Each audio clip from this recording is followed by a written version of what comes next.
A tentação. Depois do batismo, Jesus foi conduzido pelo Espírito ao deserto a fim de ser tentado pelo diabo.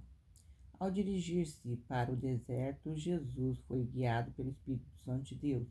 Ele não desafiava a tentação, procurava a solidão a fim de meditar sobre sua missão e sua obra. Com oração e jejum, devia preparar-se para trilhar a vereda cruenta que lhe estava destinada. Satanás, porém, sabendo para onde Jesus tinha ido, lá foi ter também a fim de tentá-lo. Ao deixar o Jordão, o rosto de Jesus reverberava a glória de Deus. Quando, porém, chegou ao deserto, essa glória se desvaneceu. Os pecados do mundo foram postos sobre ele e experimentou uma tal aflição e tristeza que não é possível exprimir. Sofria por amor dos pecadores. Adão e Eva haviam desobedecido a Deus, comendo do fruto proibido. Sua desobediência trouxera ao mundo pecado, miséria e morte. Jesus veio para dar um exemplo de obediência. No deserto, depois de haver jejuado 40 dias, não quis contrariar a vontade de Deus, nem mesmo para conseguir alimento. Uma das tentações a que sucumbiram nossos pais foi o apetite. Por meio desse prolongado jejum, Jesus devia mostrar que o apetite deve ser dominado. Satanás tenta o homem a condescender com apetite, porque isso debilita o físico e embota o espírito. Nessas condições, ele tem maior certeza de enganar o homem e destruí-lo. O exemplo de Cristo, porém, nos ensina que todo mau desejo deve ser vencido. Nossos apetites não devem dominar, mas ser por nós dominados. Quando Satanás apareceu a Cristo pela primeira vez, tinha a semelhança de um anjo de luz. Alegava ser um mensageiro do céu. Disse a Jesus que não era a vontade do Pai que ele se sujeitasse a tais sofrimentos, que devia somente dar a conhecer sua boa vontade para a eles se submeter.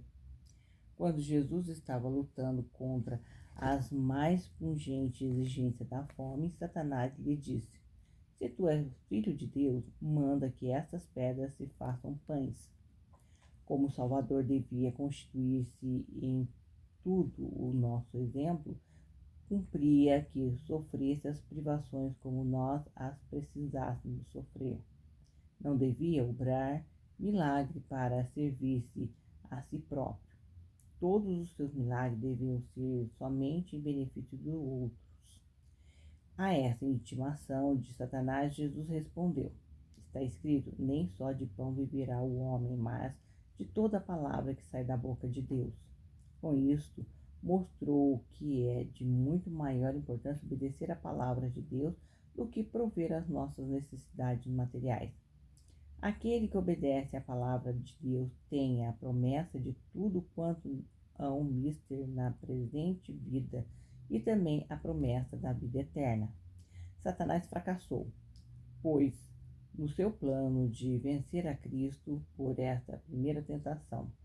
Daí o transportou ao pináculo do templo em Jerusalém e disse: Se tu és filho de Deus, lança-te daqui abaixo, porque está escrito que os teus anjos ordenará respeito de ti e tomar-te-ão nas mãos para que nunca tropece em alguma pedra. Satanás imitou aqui o exemplo de Cristo, citando as Escrituras. Essas promessas, entretanto, não é feita àqueles que espontaneamente se atiram ao perigo. Deus não tinha ordenado a Jesus que se atirasse do pináculo abaixo. E Jesus não o faria somente para satisfazer a Satanás. Por isso respondeu-lhe: Também está escrito, não tentarás ao Senhor teu Deus. Devemos confiar na proteção de nosso Pai Celestial, porém não aventurar-nos em perigo que Ele não nos deparou. Devemos deixar de fazer aquilo que Deus proibiu, porque Deus é misericordioso e pronto para perdoar. Muitos entendem que não há perigo em desobedecer-lhe, mas isso é presunção. Deus perdoa a todos aqueles que buscam o seu perdão e se afastam do pecado. Aqueles, porém, que persistem em desobedecer-lhe, ele não pode abençoar. Satanás manifestou então o que ele realmente era, o príncipe das potestades das trevas. Tomando a Jesus, transportou-a ao cume de uma montanha e aí lhe mostrou todos os reinos deste mundo. O sol banhava com sua luz magnífica cidade, lindos palácios, campos cobertos de vinhedo. Disse-lhe Satanás: tudo isso te darei, se prostrado me adorares. Jesus lançou um olhar sobre aquela cena, depois voltou-lhe decididamente às costas. Satanás lhe havia apresentado o mundo no seu aspecto mais atraente. À vista de Jesus, porém, divisava outra coisa por baixo desse brilho exterior. Via aí o mundo na sua miséria e no seu pecado, apartado de Deus. Toda essa miséria era o resultado de haver o homem renegado ao seu Criador para render pleitos ao diabo. O coração de Jesus ardia no desejo de resgatar o que havia se perdido. Sua alma anelava restituir ao mundo mais do que somente a sua beleza edênica. Desejava colocar o homem em posição de vantagem para com Deus. Por amor do pecador, ele estava resistindo à tentação. Devia tornar-se vencedor para que, por ele, os homens pudessem vencer, tornar-se semelhante aos anjos e digno de ser reconhecido como filhos do Altíssimo. A esse oferecimento de Satanás, Jesus respondeu: vai-te, Satanás, porque está escrito: ao Senhor teu Deus adorarás e só a ele servirás. Nessa grande tentação de Cristo estava compreendido o amor do mundo, a ambição do poder, a soberba da vida, enfim, tudo que possa afastar o homem de servir a Deus. Satanás ofereceu a Cristo o mundo e suas riquezas em troco de render-lhe preito aos princípios do mal. É assim que ele nos apresenta sempre as vantagens que pode resultar da prática do mal. Em segredo aos nossos ouvidos, para poderes ser bem-sucedido é necessário obedecer-me. Não te des a escrúpulos exagerados por causa da verdade ou da honestidade.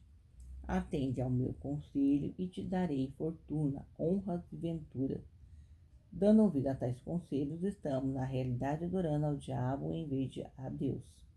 E isso fatalmente nos há de trazer miséria e ruína.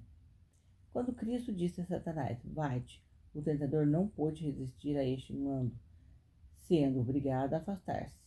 Dominado de raiva surda, o chefe dos rebeldes saiu da presença do Salvador do mundo. A luta estava terminada por enquanto. A vitória de Cristo fora tão completa quanto a derrota de Adão. Do mesmo modo, devemos nós resistir e vencer a Satanás. O Senhor disse: resisti ao diabo e ele fugirá de vós. Chegai-vos a Deus e ele se chegará a vós.